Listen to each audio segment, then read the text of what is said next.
오늘 말씀의 제목은 죄수의 딜레마라는 제목으로 하나님 말씀 나누고자 합니다.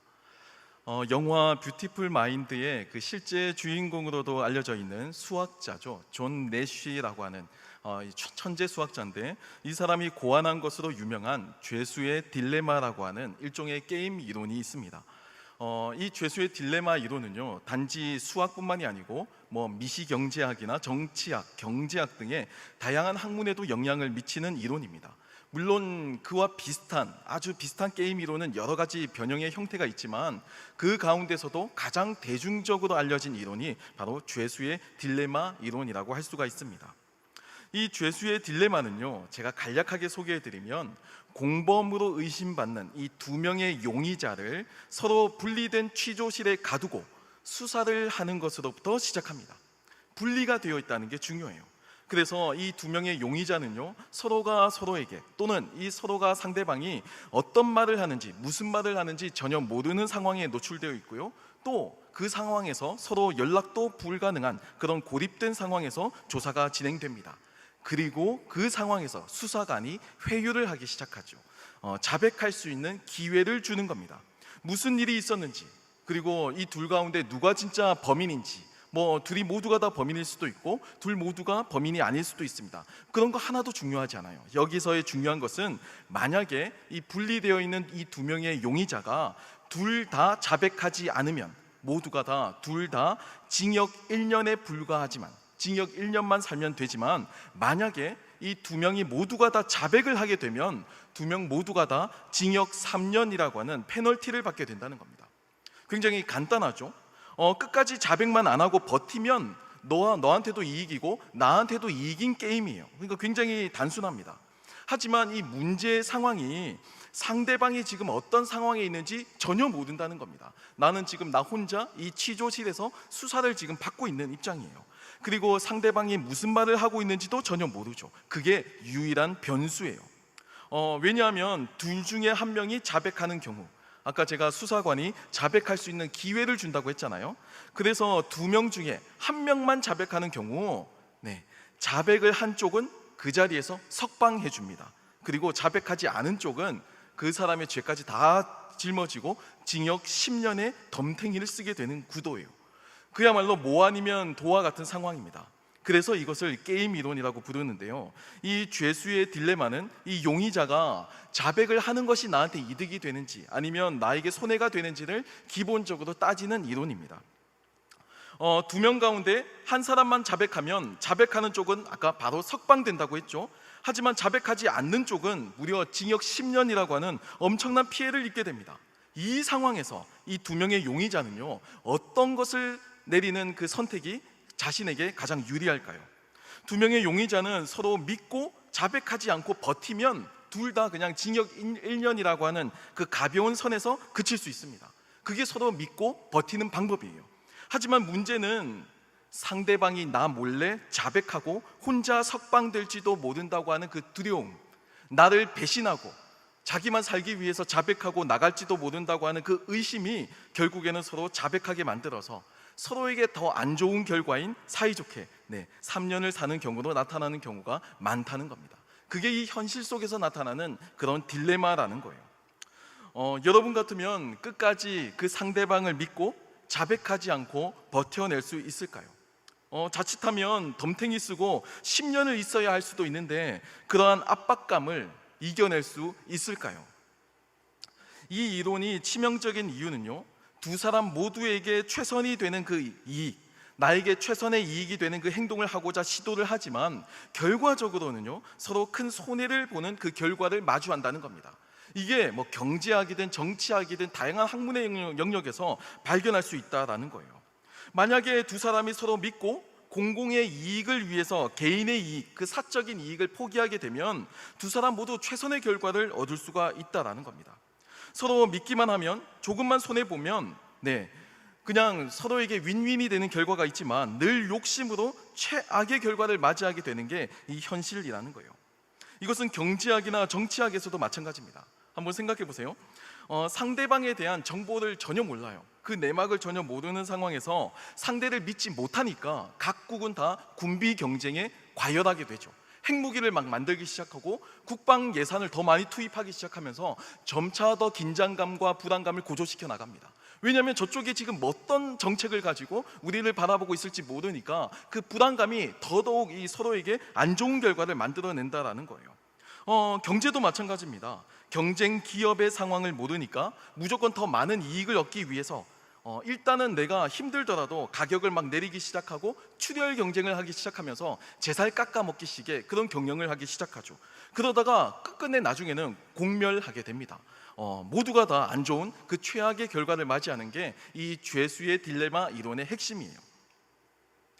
오늘 저희가 읽은 본문 말씀은 이 세상의 시작과 그리고 그 상황 안에서의 그 인간의 역할에 대해서 하나님께서 설명하시고 계시는 내용입니다. 성경은요, 우리가 마주하는 이 세상, 눈에 보이는 것이나 눈에 보이지 않는 것이나 모두가 다 하나님의 말씀에서부터 창조되었음을 선언하고 있습니다. 여기에 대해서 장황하게 하나님께서 설명하거나 논리적으로 표현하고자 하는 것이 아니고요, 창세기의 내용을 보면 이것은 선언입니다. 그냥 하나님께서 일방적으로 선언하고 계시는 내용이에요. 그리고 그 과정에서 창조함을 받은, 창조된 인간에게 부여된 어떤 일이 있는데 그 일이 오늘 본문에서는 이렇게 설명하고 있습니다. 경작하며 지키게 하셨다. 경작하며 지키게 하셨다라고 우리에게 일을 던져주고 계세요. 우리는 살면서 여러 가지 일들을 하고 있죠.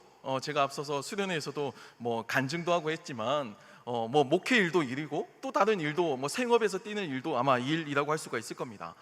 일이라는 것은 굉장히 다양해요. 꼭 경제적인 이익을 얻어야지만 일이 아니고요, 바라지 않고 그냥 내가 자발적인 헌신과 봉사의 마음을 가지고 하는 헌신, 봉사 활동도 일이라고 할 수가 있죠. 하지만 일에 대해서는요, 많은 오해를 하고 살아가는 게 우리들의 모습입니다. 일, 다른 말로 하면 노동이라고 할 수도 있는데요, 말만 들어도 머리가 아프고 하기 싫죠. 노동하기 위해서 막 끌려간다 생각하면 벌써부터 싫은 겁니다. 취미는요, 내가 하고 싶은 거지만 일은요, 하고 싶지 않은 거예요. 이미 일을 안 하고 있으면서도 더 격렬하게 안 하고 싶은 거, 그게 바로 일인 겁니다. 그게 일이고 노동이에요. 오늘 여러분들께서 막 일하러 가시면서, 내일 출근하러 가시면서 나 너무 신나, 되게 신나, 이러면 그럼 진짜 동은이, 문동은 생각나네요. 우리가 노동당도 아니고 노동이 왜 우리에게 좋을까요? 일과 노동을 좋아하는 사람 아무도 없습니다. 일단 일이라고 하는 것은 내가 하기 싫은 것이고요, 내가 원하지 않는 것이라고 하는 전제가 깔려 있어요. 일이라는 것에 이미 부정적인 마음이 있다라는 겁니다. 여기에는요, 이 노동이라는 것, 이 일이라는 것이 죄의 결과라고 하는 성경의 가르침도 일종의 영향을 주었습니다. 성경을 보면 인간이 하나님의 말씀을 어기고요, 죄를 짓거든요. 그리고 인간의 본성이 타락했다라고 선언합니다. 그리고 하나님께 형벌을 받는 장면이 나타나는데, 여러분 창세기의 그 부분을 좀 흥미롭게 보시면 굉장히 내용을 좀 새로운 부분을 발견할 수 있을 거예요. 남녀 모두에게 주어진 페널티가 있고요, 또 남성에게만 주어진 페널티가 있고 여성에게만 주어진 페널티가 있어요. 그러니까 인간에게, 그리고 남성에게, 여성에게 이렇게 각각 이 페널티의 내용이 구분되어 나타난다라는 겁니다. 첫 번째가 남녀 모두 흙에서 나왔으니까 흙으로 돌아간다라고 하나님께서 선언하시면서 이제 죽음이 닥치게 되었다라는 걸 말씀해주고 계세요.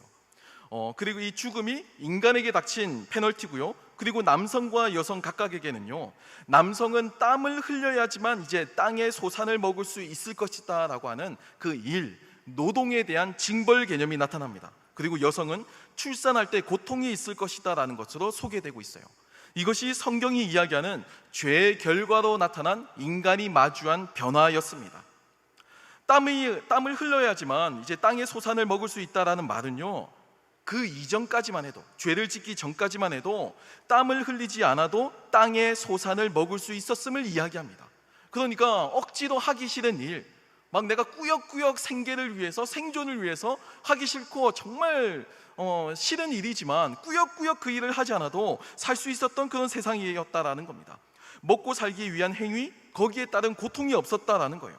하지만 지금은요, 이 죄의 결과가 죽을 수밖에 없는 존재가 되었어요, 인간은요. 그리고 이 인간은 하루하루 살면서 죽음과 매일매일 더 가까워지는 존재이면서도, 그러니까 죽어가는 존재죠. 이제 더욱더 삶이 풍성해지는 존재가 아니고 날마다 더 죽음으로 향해 질주하는, 더 죽어가는 그런 존재가 되었습니다. 하지만 그러면서도 먹고 살기 위해서, 살아남기 위해서 고통을 무릅써야 하는 모순적인 존재가 되었어요. 죽음은 정해져 있습니다. 이 결정을 피할 수 없어요. 하지만 살기 위해서, 먹고 살기 위해서 또 꾸역꾸역 일을 해야만 하는 모순적인 존재가 이 죄의 결과인 인간의 본성이라는 겁니다. 이렇게 우리가 흔히 알고 있는데요, 실제로는요, 이 노동은요, 엄밀히 이야기하면 이 죄의 결과로 나타난 게 아니었어요. 창세기를 자세히 보시면 이 노동은요, 인간이 죄를 짓기 전에도 이미 존재하고 있었습니다. 그게 오늘 본문에 나타나는 바로 이 단어예요. 경작하며 지키게 하셨다. 바로 이 부분입니다. 아직까지 타락하기 이전에 하나님께서 천지를 창조하신 바로 이 시점에도 무언가 인간이 해야 할 역할이 있었다라는 걸 설명해 주고 있어요. 죄를 지어서 노동이나 일이 생겨난 것이 아니고 죄를 짓기 전부터, 태초부터 인간이 하는 노동, 일이 있었다라는 겁니다. 죄로 인해서 노동과 같이, 일과 같이 이렇게 생겨난 것이 아니고 그 이전에도 있었는데, 죄 때문에 노동과 일이 이제 땀을 흘려야만 하는, 그러니까 고통스러워졌다라는 말이지, 그 이전에는요, 이 일과 노동은 마치 우리가 호흡하는 것과 같이 자연스럽고 재미있고 신나는 일이었다라는 겁니다. 나 되게 신나. 동은이 생각나죠? 죄송합니다. 오늘 본문에 이 경작하며 지키게 하셨다라는 이 표현을 구약성경 히브리어 원문을 보면 아바드 그리고 샤마르라고 하는데요, 이 아바드가 경작하다, 일하다, 섬기다라고 하는 뜻을 의미하고요, 이 샤마르가 지키다, 보호하다, 보존하다라는 의미를 가지고 있습니다. 즉 하나님께서는 인간이 타락하기 전에 보호하고 지키고 보존하는 일을 인간에게 명하고 계셨다라는 말입니다. 이건 타락의 유무와 관계가 없는 일이었어요. 태초부터 인간이 가지고 있었던 하나님의 그 명령이었다라는 겁니다. 하나님께서 세상을 창조하시고 이 창조된 세상을 잘 경작하고 지키라고 말씀하셨어요. 비록 죄로 인해서 에덴에서 쫓겨나게 되었지만 이 명령 자체가, 오늘 읽었던 우리 이 본문의 말씀 자체가 폐기된 것은 아닙니다. 이것은 생육하고 번성하라는 명령과 같이 죄와 무관한 명령이기 때문에 지금도 여전히 유효하죠.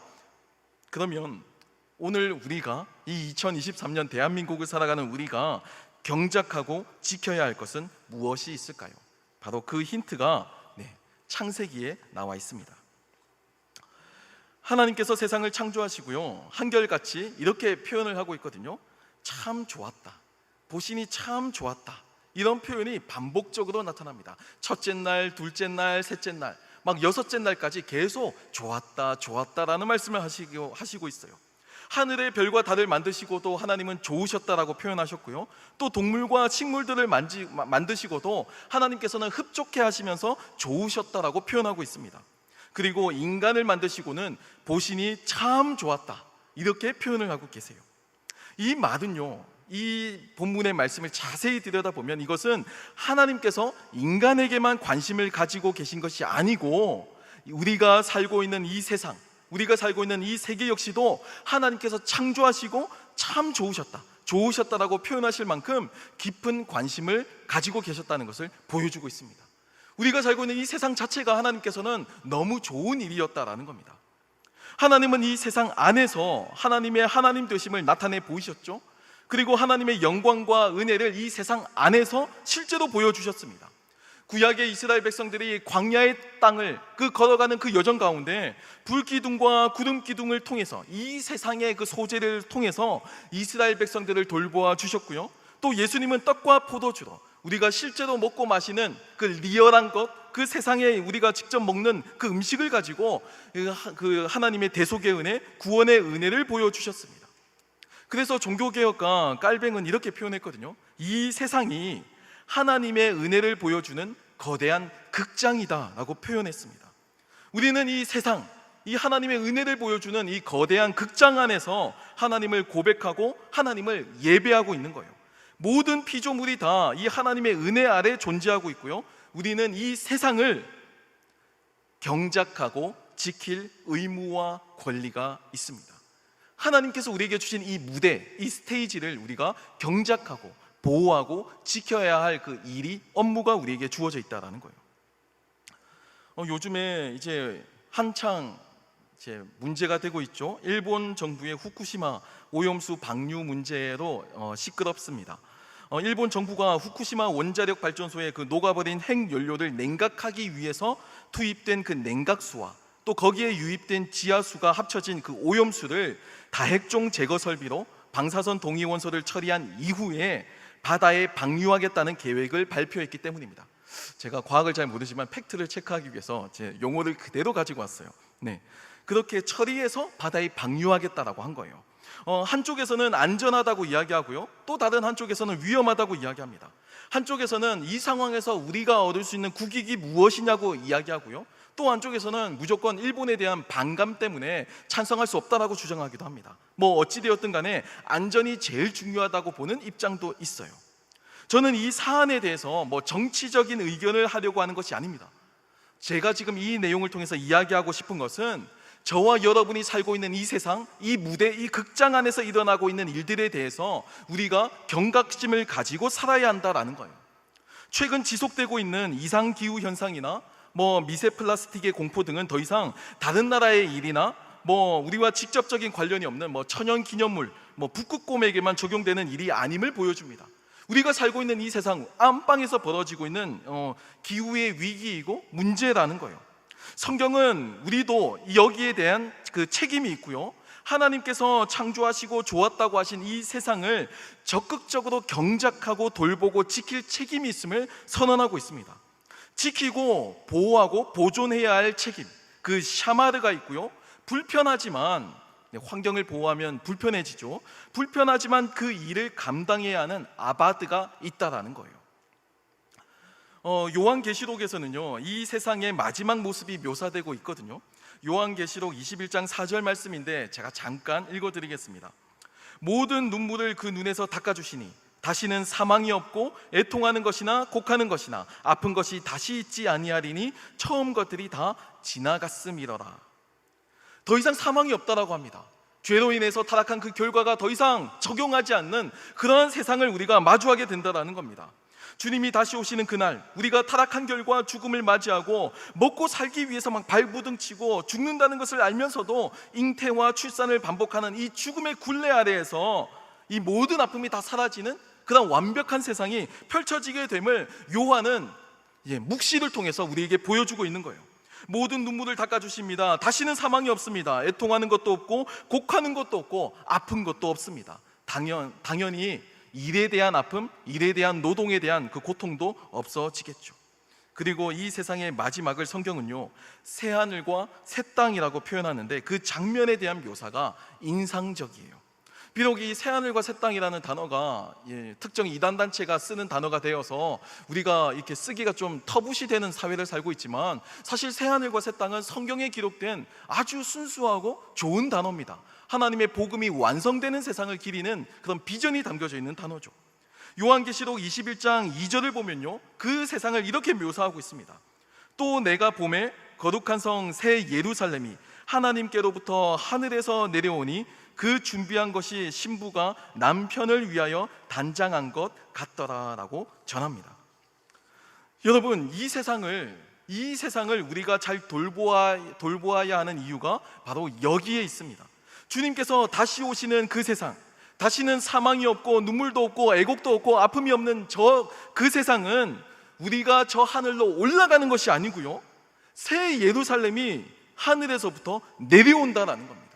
성경의 마지막은 우리가 저 천국으로 올라가는 것으로 끝나는 것이 아니고요, 주님이 이 땅에 오시고 새하늘과 새 땅이 이곳에 임하는 것으로 종료되고 있습니다. 이 땅에 새하늘과 새 땅이 임하는 것으로 성경이 마무리되고 있다라는 거예요. 우리가 살고 있는 이 세상이 쓸모없어지거나 문제가 있어서 막 필요 없는 것이 아니고요, 우리가 살고 있는 이 세상이, 이 현실이 새하늘과 새 땅이 된다라는 겁니다. 이게 굉장히 중요해요. 누가 곧 폐차할 차를 정비하겠어요?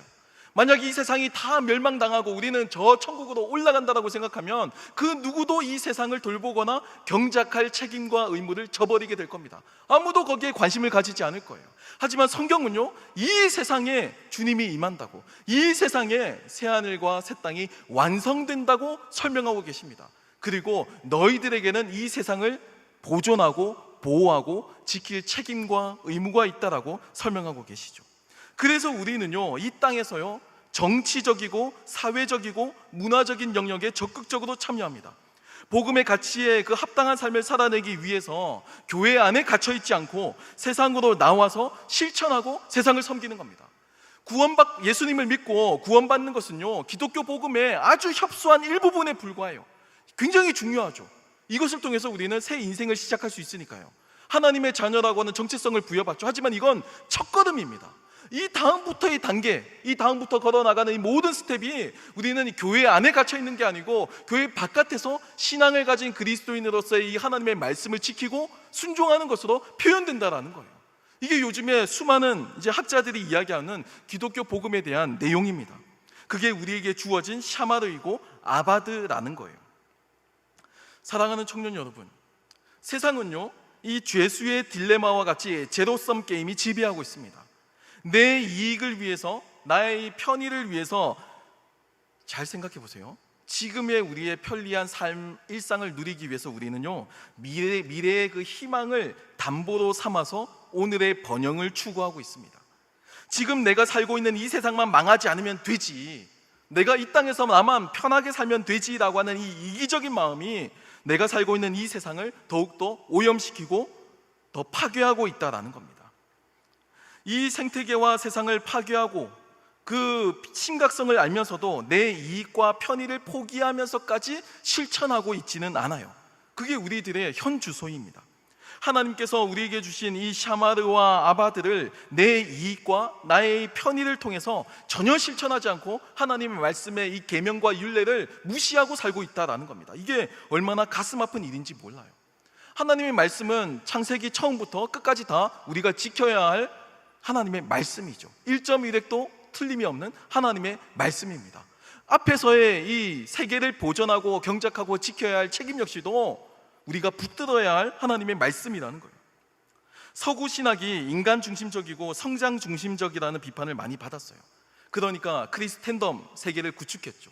서구의 유럽 사회 열강이 그 힘을 바탕으로 이제 세계 식민지를 막 펼쳐나가면서 기독교 복음을 막 오해하기 시작했어요. 식민지배 당하는 입장에서 누가 복음을 호의적으로 받아들일 수 있겠어요? 그건 나를 착취하려고 오는 침략자들의 종교인데 그걸 받아들일 수 없잖아요. 하지만 여기에 대한 반성이 나타나기 시작합니다. 인간 중심적으로 해석했던 그 모든 내용에 다시금 의문을 제기하는 거예요. 인간이 하나님의 형상이라는 이유가 우리의 독특한 정체성을 보여주긴 하지만 이것이 그렇다고 세상을 마음대로 파괴해도 된다는 면죄부를 준 것이 아님을 설명해 주고 있습니다. 그럼에도 불구하고 인간은 이것을 오용해서 환경과 생태계를 파괴했고 오늘의 문명을 건설했습니다. 하나님이 창조하신 이 세상을 오염시키고 이것을 파괴시키고 우리만의 바벨을 점점 쌓아 올리기 시작한 거예요. 오늘날 수많은 신학자들과 그리스도인들은요, 자연에 대한 이 무자비한 파괴 행위에 대해서 반성하고 있습니다. 그리고 이것을 회복하기 위해서 노력하고 있어요. 탄소 중립이라든가 제로 웨이스트 운동을 하기도 하고요. 또 자연 환경을 지키기 위해서 무조건적인 그 난개발에 반대하기도 합니다. 돈만 되면, 이익만 되면, 지금 내 삶에 편리하기만 하면 무조건 받아들이는 이 세상의 가치에 저항하고요, 또 이 땅에서 하나님의 평화가 이루어지길 소망하며 적극 행동하기도 합니다. 예일에 있는 니콜라스 월터스토프라는 학자도 그걸 굉장히 중요하게 강조하고 있죠. 더 이상 그리스도인이라는 게 서구인들의 그 중산층 이상의 교양 있는 종교가 아니고 정말 이 세상에서 책임의식을 가지고 살아나가는 양심 있는 지체들임을 다시금 깨달아야 한다는 걸 강조하고 있는 겁니다. 기독교 복음은 예수 믿고 구원받고 천국 가는 게 100%가 아니에요. 그거는 첫 단계입니다. 기본이에요. 그 다음에 우리는 하나님의 계명과 율례를 지키기 위해서 주어진 이 무대, 이 삶에서 인생이라는 이 무대를 살아내야 하는 의무가 우리에게 주어져 있다는 겁니다. 사랑하는 청년 여러분, 우리의 신앙은요, 교회 안에서 구원만을 이야기하는 협소한 내용이 아닙니다. 복음을 통한 영혼 구원은 시작이에요. 여기서부터 모든 게 시작합니다. 신앙생활은 그 구원을 시작점으로 삼고요, 이제 복음의 내용을 살아내는 것으로 이루어져 있습니다. 그것이 오늘날 우리가 살아가야 하고 또 살아내야만 하는 하나님의 말씀 샤마르와 아바드예요. 세상의 빛과 소금이라고 하는 우리들의 이 정체성을 잊지 않았으면 좋겠습니다. 나만 편하다는 그 생각 때문에 마구 행하는 그 죄수의 딜레마. 뭐 상대방도 다 쓰겠지, 뭐 내가 아낀다고 달라지겠어? 라고 하는 그 말 때문에, 그 표현 때문에 점차 이 샤마르와 아바드를 저버리는 우리의 무책임한 모습이 나타나게 된다라는 거예요. 이 죄수의 딜레마에서 벗어나서 나도 손해볼 때도 있고, 또 나도 불편하지만 그럼에도 모두가 공존할 수 있는 그 세상을 기대하는 행동하는 그리스도인, 그리고 실천하는 그리스도인이 되길 주님의 이름으로 축복합니다.